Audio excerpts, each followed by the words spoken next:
দেশের শহীদদের কাছে আমাদের কমিটমেন্ট হলো এই, বিগত দিনের প্রতিটি গুম খুন হত্যাকাণ্ডের বিচার করব। আমরা বিচার করব 2009 সালের পিলখানা ট্র্যাজেডির, আমরা বিচার করব আল্লামা দেলোয়ার হোসেন সাঈদীকে মিথ্যা মামলার মাধ্যমে রায় দিয়ে প্রায় শত প্রাণকে ঝরিয়ে দেওয়া গণহত্যার, আমরা বিচার করব শাপলা চত্বরে সংগঠিত গণহত্যার, আমরা বিচার করব বিরোধী দলীয় দেশপ্রেমিক নেতৃবৃন্দকে মিথ্যা মামলার মাধ্যমে জুডিশিয়াল কিলিং এর নামে প্রতিটি হত্যাকাণ্ডের আমরা বিচার করব। 2021 সালের মোদী বিরোধী আন্দোলনে শাহাদাত প্রাপ্ত বীর শহীদদের আমরা বিচার করব। 2024 সালের প্রতিটি হত্যাকাণ্ডের ইনশাআল্লাহ। যদি বিএনপি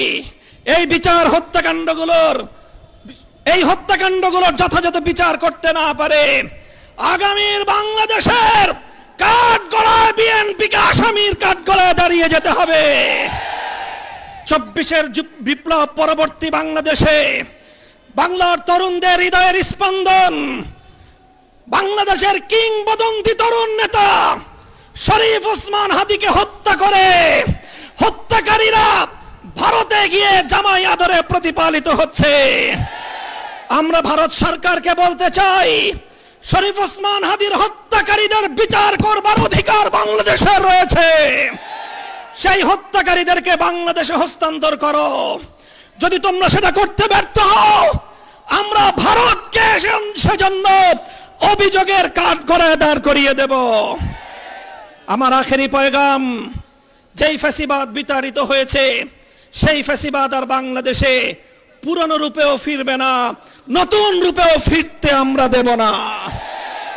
আমরা বলতে চাই, জুলাই বিপ্লবের চেতনাকে সমুন্নত রাখতে জুলাই জাতীয় জাদুঘর, অন্তর্বর্তীকালীন সরকারের আমলে যেই জাতীয় জাদুঘর প্রতিষ্ঠিত হয়েছে, যার আয়োজন সম্পন্ন হয়েছে, বর্তমান সরকার সেই জুলাই জাতীয় জাদুঘর, যেটা জুলাই বিপ্লবের অন্যতম স্মারক হবে, সেই জাতীয় জাদুঘর নিয়ে টাল বাহানা করছে।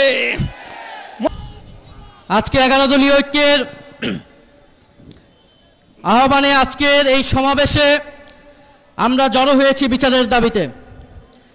এটা আমাদের জন্য দুঃখজনক, আমাদের জন্য হতাশার, যে গণ অভ্যুত্থানের 2 বছরের মাথায়ও আমাদেরকে বিচারের দাবিতে আজও রাজপথে হাজির হতে হচ্ছে। আওয়ামী লীগ বিগত 16-17 বছরে অসংখ্য গুম খুন গণহত্যা চালিয়েছে এদেশের সাধারণ মানুষের উপরে, বিরোধী দলীয় নেতাকর্মীদের উপরে। তার ফলশ্রুতিতে গণ অভ্যুত্থানের মুখে পড়ে শেখ হাসিনাকে পালিয়ে যেতে হয়েছিল দিল্লিতে। এই সরকার, নতুন সরকার গঠিত হওয়ার পরে গত 4 মাসে আইসিটিতে নতুন কোনো রায় আমরা এখন পর্যন্ত দেখি নাই, নতুন কোনো তদন্তের রিপোর্ট এখন পর্যন্ত দাখিল হয় নাই। এটা স্পষ্টত যে চিফ প্রসিকিউটরকে বসানো হয়েছে তিনি দায়িত্ব পালনে ব্যর্থ হয়েছেন। অবিলম্বে তাকে পদত্যাগ করতে হবে এবং নতুন যোগ্য দায়িত্ববান ব্যক্তিকে বসাতে হবে, যিনি ক্রাইমে আন্তর্জাতিক ট্রাইব্যুনালের মাধ্যমে বিচার নিষ্পন্ন করবেন এবং দল হিসেবে আওয়ামী লীগকে নিষিদ্ধ করার সকল ব্যবস্থা নিশ্চিত করবে।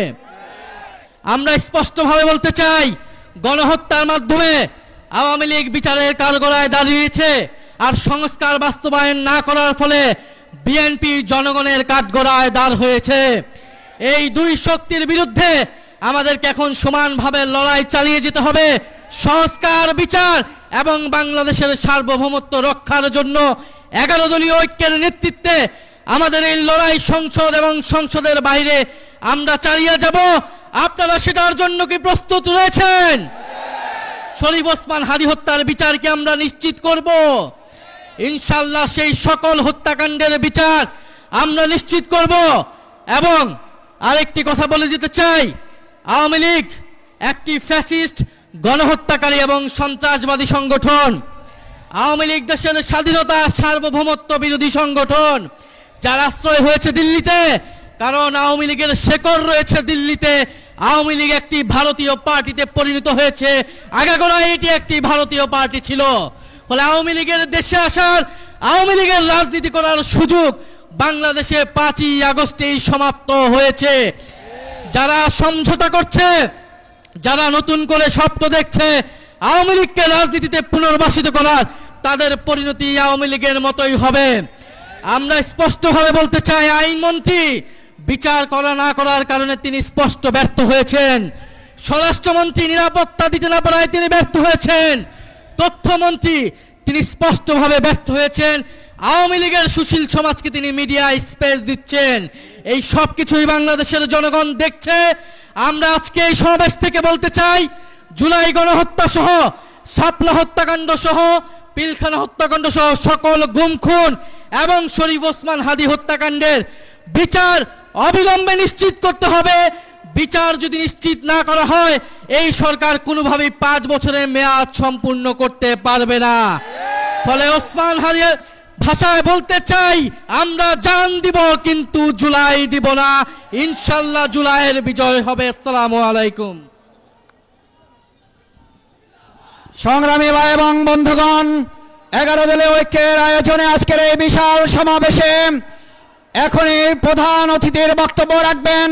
প্রধান অতিথির নাম ঘোষণা, সভাপতির ধন্যবাদ জ্ঞাপনের জন্য অনুরোধ করছি। এখন কথা বলবেন 11 দলীয় ঐক্যের সমন্বয়ক জনাব ডক্টর এস.এম. হামিদুর রহমান আজাদ, বাংলাদেশ জামাত ইসলামীর কেন্দ্রীয় নির্বাহী পরিষদের অন্যতম সদস্য, সংগ্রামী সহকারী সেক্রেটারি জেনারেল, জাতীয় সংসদের মাননীয় সাবেক সংসদ সদস্য জনাব ডক্টর এস.এম. হামিদুর রহমান আজাদ।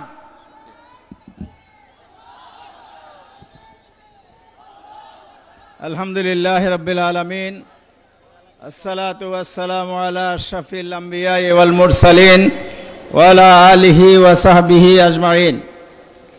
আজকে 11 দলীয় ঐক্য জোটের উদ্যোগে আয়োজিত গুম খুন আওয়ামী ফ্যাসিবাদী আমলে সমস্ত হত্যাকাণ্ডের বিচার দাবিতে আয়োজিত 11 দলীয় ঐক্য জোটের এই বিশাল সমাবেশের শ্রদ্ধেয় প্রধান অতিথি, বাংলাদেশ জাতীয় সংসদের মাননীয় বিরোধী নেতা আমিরে জামাত ডক্টর শফিকুর রহমান, জাতীয় সংসদের চিফ হুইপ এবং জাতীয় নাগরিক পার্টির আহ্বায়ক জনাব নাহিদ ইসলাম, অন্যান্য নেতৃবৃন্দ, সাংবাদিক বন্ধুগণ, সংগ্রামী দেশবাসী, আসসালামু আলাইকুম ওয়া রাহমাতুল্লাহ।